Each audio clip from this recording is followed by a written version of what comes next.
عايزانم لتوري استوديو مامۆستا ئالان عارف ژەنیار و سۆڵستی زۆر بەتوانە کە بەشداری لە کۆنگرەی لووتکەی وڵاتانی عەرەبی کردووە پێکەوە باز لە ئەزمون و ئەو ئەزمونە تازەیەکەی مامۆستا زۆر بەخێر بێت. ساڵێ مامۆستا ئالان بەخێر بێ سەرچاومان بەخێراتی تۆ دووبارە خۆتان گەورە بەڕێزن سپاس بۆ میوانداریە زۆر سپاس بۆتان لێکم پێم خۆش بوو کە باز لە ئەم کۆنگرە نوێ بکەی کە بەشداریت کردووە لی لە لووتکەی وڵاتانی عەرەبی. هەڵبەتە ئەمە ڕووداوێکی مێژوویە زۆر ڕاستە ینی چەند 15 ساڵ جارێک ئەم لە وڵاتێکی عەرەبی ئاکرێ خۆشبەختانە ئەم ساڵ لە عێراقا کرا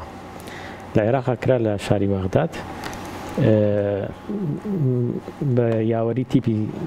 نیشتیمانی سەمفۆنیای عێراقی لێرەیە ئەوان وەکو ئەوەی کە وڵاتی عێراق دوو نەتەوەی سەرەکی تایە کورد و عەرەب بیریان لەوە کردەوە ڕەنگێکی کوردی تیا بەشدار بێت. ئەو کات من لە ئەڵمانیا بووم تەلەفۆنیان کرد تیان شتێکی ئاوا هەیە ئامادەی وەکو سۆلیست باشترین ژەنیار تۆمان اختیار کردەوە جاوەجێیشان هەزیە بۆ من ئیتر سەحبەتیشان کەوتی هیچی تیانێ وتم مشکیلە نییە ئیتر خۆشبەختانە شتەکان مۆسیقایەکی کوردی بە ناوی هاوڕامانەوە حەزم کرد زیاتر اختصاص مۆسیقای غەربی کلاسیکە بەڵام ویستم ڕەنگێکی کوردی جیاواز لەو شتانی کە ئەوان هەیە هەڵبەتە ئەوان لەسەر ئەو ڕێپۆرتوارە کاریان کردبوو کە مۆسیقای میلەتانی عێراق بەشی جنوبی تیا بوو بەشی وسەتی تیا بوو بەشی کوردستان من بووم نوێنەراتی مۆسیقای کوردی منم کرد شارازی لە ماوەیەکی کەم و کورتە خۆشبەختانە کاتێک چوومە سەرشانۆ ینی شتێکی ڕەنگێکی جیاواز هاتە سەرشانۆ و بەڕێزان وەزیری ڕۆشنبیری کوێتی وەزیر ڕۆشنبیری قەتەری وەزیر ڕۆشنبیر زۆر کەسایەتی گەورە هەموو لەوێ ئیتر باوەڕ کەس نەما ڕسمیشم لەگەڵ نەگرێ بە خۆمان بێ دەستەکانت خۆشە مایشاناسی ئێمە مایشاناسی کوردی دوای ڕسم لەگەڵ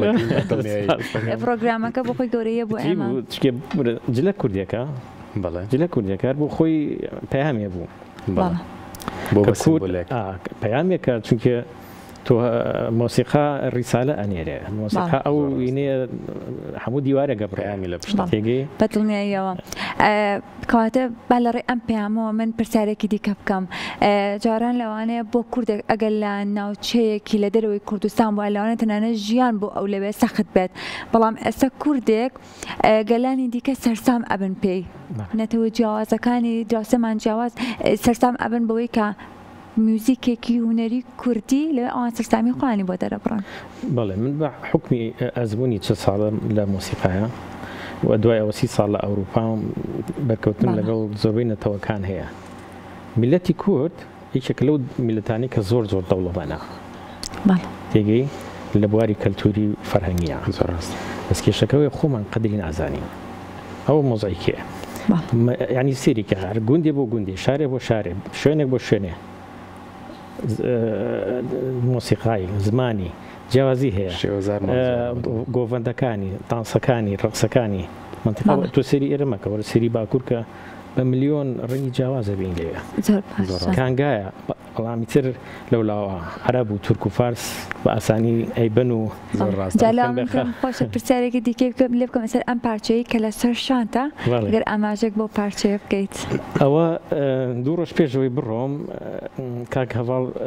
زۆر ڕێزی تایبەتیم هەیە دکتۆر هەڤاڵ ڕێزمان هەیە بۆ ئێمەش کەسایەتێکی جوان و ڕووناکێکە لەم شارەیە هیواداری نمونەی زیابێ وتی لە ڕێی برادێکە وتی حەزەکەم بیبینم مادەم ئەچێ بۆ ئەو بۆنە گەورەیە کە چون بۆ لای تقریبان ڕۆژی هەینیش بوو وتڵە بوو لەبەر خاتری ئێمە هاتەوە 2 سەعاتێ دانیشتین و زۆر حەزی کرد گوێ لەم لێبرێ ئیتر کە هەستاین وتی ئەو سرکەیە ئەمە من هامە جامانەکەی ئەگەر لەگەڵ خۆتابی بێ ئەوە زیاتر ڕەنگی بەخشی بە شانۆکە ئەوە شتێکە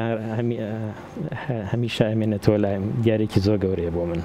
زۆر باشم مامۆستا حەزم کرد ئەوەت لێ بپرسم کە باس لە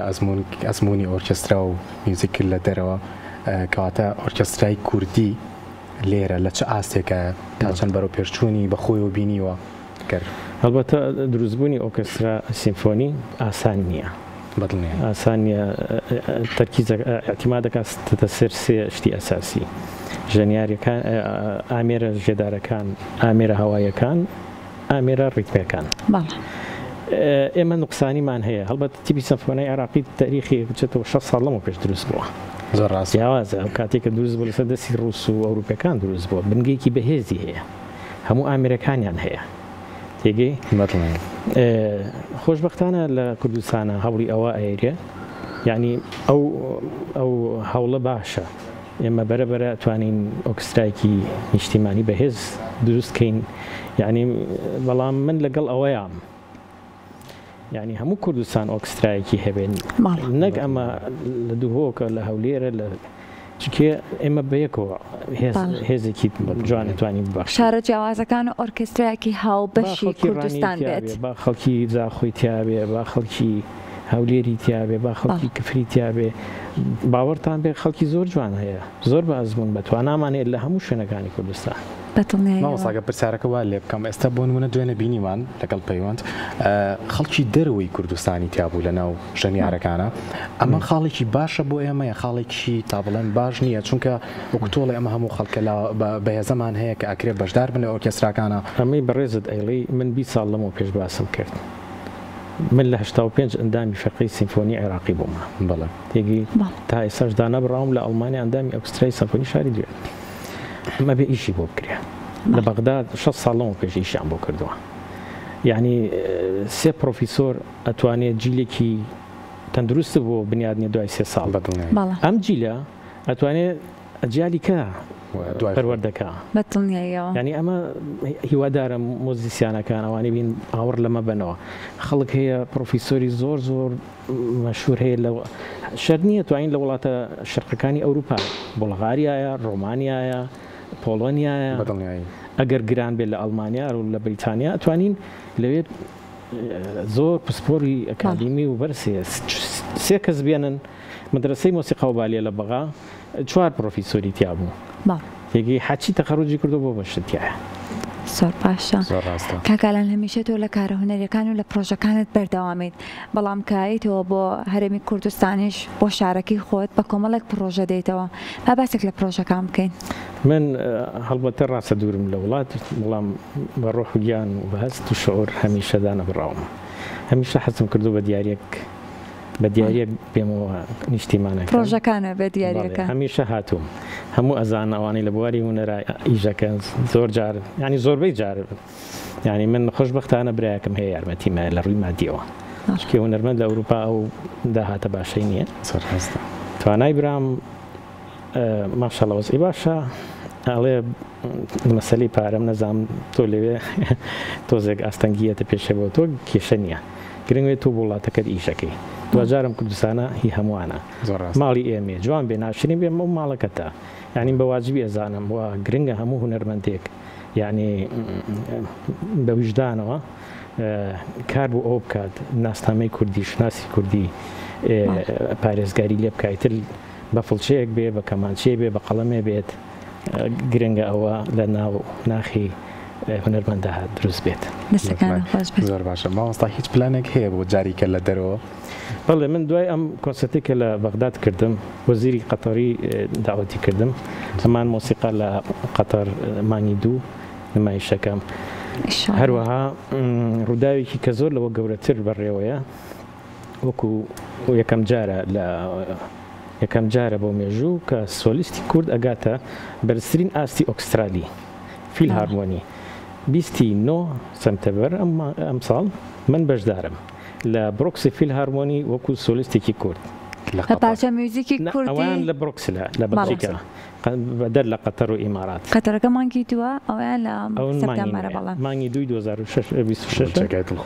ئەمیان 29 لە بڕۆکسل فیل هارمۆنی هەر بە پارچە میوزیکێکی کوردی و بە پۆشاکی کوردیەوە دووبارە لەوە دڵنیانیم ئایا بەجلی کوردیەوە بێت بەڵێ لەبەر هەندێک جار ئەمانە سیستەمەوە بەڵێ لە ئەوروپا جیاوازە ئەوە کەوتۆتە سەر ئەوی ئیدارە و لوژنەی کە بڕیارەیەن خۆشین مامۆستا پێم خۆش ئەگەر پەیامێکت هەبێ لێرەوە داواکاریەک لە کۆتایی پێت خۆش بێ ئاماژە بەشتێک بکەیت سوپاس بۆ بەڕێستان بۆ بەسەکردنەوە ومن گەشتبینم خۆشحاڵم هەمیشە لەم شارەیە هەمیشە جوڵانەوەی هونەر هەیە خەڵکانێک تا مەزرۆیە و بەڕاستی ئەمە زۆر گرنگە یعنی ئێمە بە درێژایی مێژوو لەژێر گوشارین ینی گرنگە هونەر و زمان و ئەمانە بایەخێکی باشی پێویە. ئێستا بە خۆشحاڵی و لەوەی کە کاتێک کارێکی هونەری ئەنجام ئەدرێت لەم شارەیە ئەگەڕێن لەوەی کە گەورەترین شوێنەکان هەڵەبژێرن لەبەرەوەی بە خۆشحاڵی و ئێمە هونەر دەستێکی زۆرمان هەیە. ئێستا ترسیان لەوە نییە کە شوێنەکە پڕ نەبێتەوە، ترسیان لەوە هەیە کە ئایا شوێن ئەگرێت؟ کاتێ مە هونەردۆستی زۆر خۆشەویستمانێ بە خۆشحاڵیەوە لە ئێستا کوردستان یعنی خواوای دروست کردووە زمینێکی لەبار و جوگرافیکی جوانی هەیە سروشتێکی جوانی هەیە. یعنی کاتێ تۆ ئەچیتە مەسرحی ڕۆمانی و شانەی ڕۆمانی ئەم هەواری شار حەزەکەی لەسەر و مەسرحە گۆرانی بڵێ بەتەنیا ئیدە باشە یعنی من زۆر پرۆژەی گەورەم هەیە ئەتوانین لە ڕێی هونەر و جیهان بناسین من زۆر پرۆژێکتم هەیە بەڵام لام لێ ناکرێتەوە بەداخەوە گلەی ناکەم ئیتر لەوانەیە لێم تێنەگەن بەڵام زۆر گرنگە ئێمە لە ڕێی هونەرەوە بچین دەرگاکانی کە بکەینەوە لێرەوە مامۆستا دەنگەگاتە زۆر شوێن ئەو شوێنانی کە خۆت مەبەستە کاتی بەرنامەی ئێمە تۆزێک کەمە حەزمەکە کە زۆر زیاتر پێکەوە بدوین بەرنامەیەوە کەم و پوختەیە بەڵام هیوادارم کە لە جێ ڕەزامەندی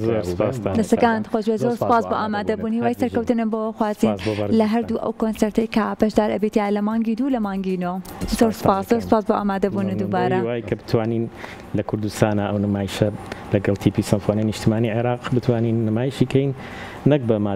پارچەیەک چەند پارچەیەکی ڕەنگا و ڕەنگ هەر هاورامان نەبێت. سەرکەوتنە بۆ خوازین زۆر سپاس بۆ ئامادەبوون زۆر سپاس.